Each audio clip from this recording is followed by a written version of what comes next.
Salut, une petite update là, je suis en train de me balader à Paris. Tu dois te dire qu'est-ce qu'il est en train de devenir Antoine, pourquoi il publie plus de podcast, qu'est-ce qui ça y est, il a pris sa retraite, il est parti aux Bahamas. Non, je te rassure, je suis toujours dans le froid parisien pour encore un petit bout de temps. Et simplement ce qui se passe, c'est que cette semaine je suis en train de bosser sur un gros projet.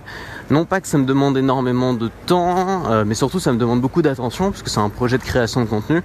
Et comme tu le sais, si tu crées du contenu, c'est assez fatigant de créer du contenu et c'est assez difficile tous les jours de bosser sur 2 projets différents de création de contenu.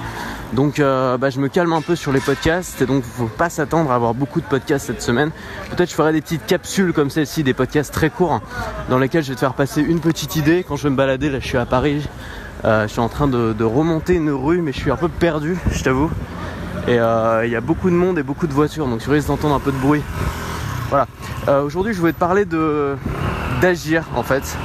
Simplement d'agir parce que je vois beaucoup de gens et j'en ai fait partie quand j'ai débuté.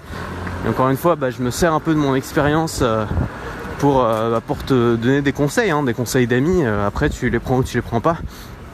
Mais quand j'ai débuté, j'ai un peu découvert un nouveau monde. Peut-être que c'est ce que tu découvres aujourd'hui ou ce que tu as découvert il y a quelques mois ou quelques années. Et tu t'es dit, waouh, ça a l'air génial, j'ai trop envie de me lancer dans l'aventure. Et c'est normal, tu as envie de faire partie, de prendre ta place dans ce monde qui consiste à faire un boulot qui est autour de sa passion, à faire un boulot qu'on aime, à gagner sa vie avec, à créer du contenu sur internet. Voilà, c'est une vie que beaucoup de gens envient. Et le souci c'est que on nous a appris à l'école à ne jamais rien produire avant que ce soit parfait, avant que ce soit parfait dans notre tête, avant que ce soit bien tout écrit, avant que tout soit nickel. Parce que ça va dépendre de ta note, tu vois. Par exemple, quand t'as un contrôle à l'école, j'accuse facilement l'école, mais bon, c'est pas forcément que la faute de l'école, mais moi je le vois comme ça. Quand t'as un contrôle à l'école, tu dois connaître tout ton cours par cœur, tu vois. On te demande, tu peux pas avoir tes bouquins, tu peux pas faire un travail de recherche, c'est-à-dire qu'on te demande pas forcément de réfléchir, on te demande de connaître par cœur. Donc on te demande d'avoir préparé le truc à fond. Et je pense que tout ça, ça bride un peu la créativité et c'est dommage. Et je pense qu'on ferait peut-être du meilleur travail si on avait droit à nos bouquins pendant l'interro et qu'on devait faire preuve d'un petit peu de créativité, de mise en contexte, d'intelligence, quoi, pas juste de mémoire. Même si la mémoire c'est important aussi. Et bref, qu'est-ce que je disais ? Je dis, du coup on a gardé un peu cette habitude de tout préparer parfaitement avant de se lancer. C'est-à-dire qu'on n'ose pas faire quelque chose tant que c'est pas parfait. On n'ose pas publier cette vidéo tant qu'on n'est pas à l'aise devant la caméra. On n'ose pas mettre en ligne cet article tant que on n'a pas corrigé parfaitement toutes les petites erreurs et toutes les imperfections. Et on n'ose pas aussi lancer une nouvelle chaîne YouTube ou un nouveau blog. Alors je parle pour les créateurs de contenu, mais évidemment ça s'applique à tous les créateurs de start-up, d'entreprises en tout genre. Mais voilà, on n'ose pas le faire tant que le business plan ou le plan de contenu qu'il y a derrière n'est pas parfaitement rodé. Le problème c'est que pour bien roder un plan de contenu ou pour être à l'aise devant la caméra ou pour écrire des beaux articles, ça demande une chose, ça demande de l'expérience. Et en fait on se retrouve un peu dans le serpent qui se mord la queue, c'est-à-dire qu'on attend d'avoir de l'expérience pour faire quelque chose parce qu'on a peur de publier quelque chose qui est imparfait, sauf qu'on peut pas avoir de l'expérience si on n'a pas préalablement publié quelque chose qui était imparfait. Et c'est d'autant plus difficile qu'on voit des gens dans notre thématique ou ailleurs qui ont l'air très à l'aise, qui ont l'air d'y arriver très bien, qui ont l'air de faire des trucs très bien. Et ces gens-là qui devraient nous inspirer, au contraire ils nous complexent. Ils nous donnent des complexes, ils nous font dire mais j'arriverai jamais à être à son niveau, là je me mets devant la caméra, ça n'a rien à voir, je suis juste pas au niveau, tu vois. Et si je veux atteindre ce niveau-là, je vais devoir travailler pendant des heures et des heures, et c'est très difficile de travailler pendant des heures et des heures quand t'as aucun résultat, quand t'as aucune reconnaissance, c'est-à-dire quand tu mets pas tes contenus en ligne. Donc une des solutions c'est ça, c'est de travailler en effet jusqu'à ce que ce soit parfait, et ensuite de le mettre en ligne pour voir. Le problème c'est que ça risque de pas être si parfait que ça risque de pas si bien marcher, tu risques de pas avoir de retour, parce qu'au départ quand tu débutes t'as pas d'audience, faut pas l'oublier. Et donc finalement t'auras bossé pendant des semaines, parfois peut-être pendant des mois, pour lancer un truc qui va pas marcher. C'est pas que ça va pas marcher parce que ce sera pas bien, c'est que ça va pas marcher parce que t'auras pas forcément l'expérience et parce que t'auras pas l'élan de quelqu'un qui a déjà commencé à développer son audience depuis le début. Moi je te propose autre chose, je te propose une autre façon de faire. C'est une approche qui va te paraître familière si tu es un peu dans le milieu startup. C'est l'approche un peu de la lean startup, c'est-à-dire de commencer avec un produit minimum viable et ensuite de l'améliorer par des petites itérations en le soumettant à un maximum de feedback le plus vite possible. Moi, je te propose d'adapter cette stratégie-là à la création de contenu. C'est-à-dire de lancer une idée minimum viable, c'est-à-dire t'as ta thématique, t'es pas encore trop sûr d'être à l'aise, de savoir construire un truc, mais c'est pas grave, tu vas lancer le minimum. C'est-à-dire tu vas faire un contenu, aujourd'hui ce sera une vidéo, ce sera un audio, ce sera un article. Ça va pas être un truc de fou, je te le dis tout de suite, ça va pas être ton meilleur article de toute ta vie. Et si ça l'est, bon courage ensuite pour garder le moral si t'arrives pas à faire aussi bien. Mais à mon avis, t'arriveras à faire aussi bien, t'arriveras même à faire bien mieux. Donc tu vas le faire, tu vas faire ce contenu minimum viable et tu vas le mettre en ligne. C'est-à-dire que tu vas le soumettre le plus vite possible au feedback. Ce feedback, il sera pas forcément bon. La bonne nouvelle, c'est que si tu débutes, t'as pas d'audience, il n'y a personne qui va le voir. Donc tu n'auras pas beaucoup de feedback négatif, comme tu n'auras pas beaucoup non plus de feedback positif, mais au moins tu en auras un petit peu.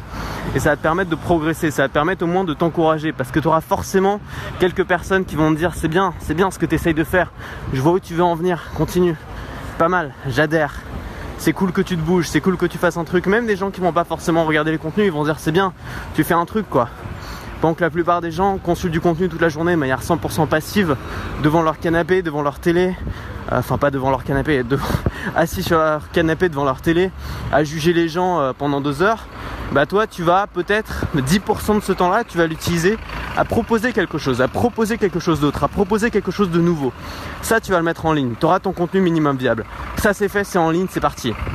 Une fois que c'est en ligne, qu'est-ce qui va se passer ? Tu auras démarré. Et démarrer, c'est souvent ce qui est le plus difficile. C'est-à-dire que, regarde un vélo. Regarde pourquoi les vélos s'arrêtent jamais au feu rouge. C'est chiant, J'en fais partie, je prends souvent le vélo. Tu veux pas t'arrêter au feu rouge. Pourquoi tu veux pas t'arrêter au feu rouge ? Pas parce que t'es un délinquant, tu vois. Tu veux pas t'arrêter au feu rouge, simplement parce que c'est toujours chiant de repartir.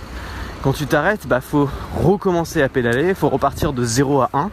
Et c'est toujours ce qui est le plus difficile, tu vois. C'est pas d'accélérer un peu quand tu vas déjà à 20 km/h. C'est de passer de 0 à 10 km/h, c'est ça qui est difficile. Que ce soit à vélo, que ce soit dans n'importe quel sport, que ce soit dans tout, dans n'importe quelle start-up, dans n'importe quel job, dans tout ce qui est difficile, c'est toujours le commencement. Et donc si tu dis il faut que ce soit parfait avant que je le lance, il faut que j'améliore ça, mais au final tu vas faire un très joli avion, tu vois, tout bien doré, avec une belle peinture et tout, mais un avion qui vole pas. Parce que tu l'auras pas testé cet avion, parce que tu n'auras aucun moyen de savoir s'il vole. Regarde l'aviation, c'est un truc intéressant, regarde l'histoire de l'aviation. C'est fou comme ça a évolué à une vitesse incroyable. Pendant des années, pendant des décennies et des décennies, il y a des gens qui ont lancé des prototypes qui marchaient pas. Tu vois, il y a des tas de gens qui sont morts parce qu'ils ont essayé de se lancer, ils ont essayé de voler ou de se lancer de la tour Eiffel avec des ailes en plastique, pas en plastique à l'époque, plus, je sais pas, en tissu, et ils sont cassés la gueule. Ou alors ils ont essayé de construire des espèces d'engins en bois qui pouvaient voler peut-être à 1 mètre du sol et puis qui se crachaient. Et puis à un moment, ça a commencé à décoller, si je puis dire. C'est-à-dire que on a commencé à faire des avions de plus en plus, de mieux en mieux. Et puis on s'est dit, on va, chaque petite erreur, chaque petit défaut et chaque crash, on va l'utiliser, on va l'analyser pour pouvoir améliorer les avions. On a inventé le système des boîtes noires. C'est quand même une idée géniale. C'est-à-dire que tu as 2 boîtes noires dans un avion, une qui analyse toutes les commandes de vol au détail, et une qui écoute tout ce qui se passe dans le cockpit. C'était une idée géniale. Parce que qu'est-ce qui se passe ? C'est qu'on a rendu ces boîtes noires, on a fait les éléments les plus solides de l'avion, les éléments quasiment indestructibles. Qu'est-ce qui se passe ? Quand il y a un crash d'avion, il n'y a plus rien, tu vois, c'est tellement violent que tout le monde est déchiqueté, il n'y a plus laissé l'horreur, il n'y a plus rien, il n'y a qu'une grosse traînée de cendres. Qu'est-ce qui se passe ? C'est que souvent les boîtes noires, elles sont toujours là. Enfin, pas tout le temps, tu vois, évidemment quand c'est un crash sur une montagne c'est difficile, quand c'est un crash dans la mer c'est plus simple. Mais ces boîtes noires on peut les retrouver, ces boîtes noires on peut les analyser, on peut les réécouter. À quoi ça sert ? Ça sert à comprendre d'où est venue l'erreur. Ça sert à faire en sorte que cette erreur ne puisse pas se reproduire. Et qu'est-ce qu'on a vu ? On a vu qu'en quelques décennies l'aviation est passée d'un truc d'illuminé qui était quasiment suicidaire au moyen de transport le plus sûr du monde. C'est quand même absolument extraordinaire. Et ça pourquoi ? Parce qu'on a décidé qu'on n'allait pas renoncer, qu'on n'allait pas attendre de faire un truc parfait avant de le tester, mais qu'on allait juste le faire et analyser tout ce qui va pas, toutes les petites erreurs, toutes les causes des crashs et des problèmes, et qu'à partir de ça, on allait faire l'engin parfait. Et moi j'aimerais qu'à partir d'aujourd'hui tu prennes cette décision pour ton contenu. C'est-à-dire que tu commences, ça va pas être parfait, tu vas te cracher, évidemment que tu vas te cracher. La bonne nouvelle c'est que c'est un peu moins grave que dans un accident d'avion, ok ? Au pire ça va être un peu la honte, au pire on va se foutre de ta gueule, au pire tu vas passer une mauvaise soirée. Pas très grave, tu vas t'en remettre, t'as toujours la santé, ça va aller, ok ? Tu vas le faire.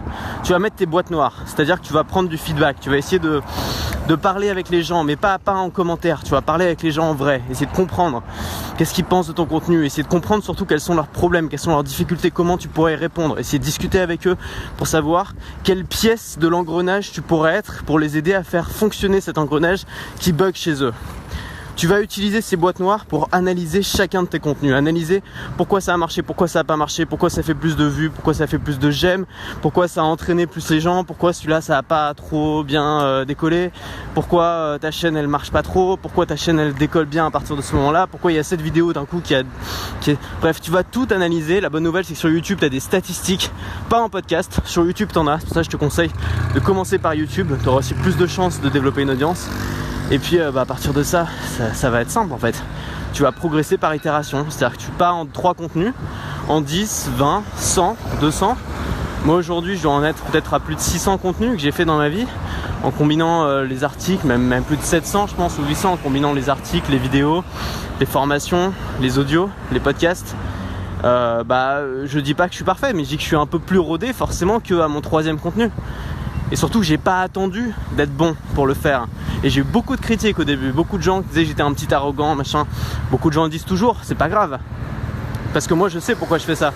Je fais pas ça pour apprendre la vie aux gens, je fais pas ça pour la gloire. Je fais ça pour progresser. C'est mon premier objectif, c'est le progrès. C'est de passer de 0 à 1, c'est de passer de mauvais à bon. Et aujourd'hui, tous les gens qui sont foutus de ma gueule au début, ou tous les gens qui se foutent toujours de ma gueule aujourd'hui, le jour où je suis sur scène, où je fais une conférence devant 600 personnes, ces gens-là ils sont au fond de la salle.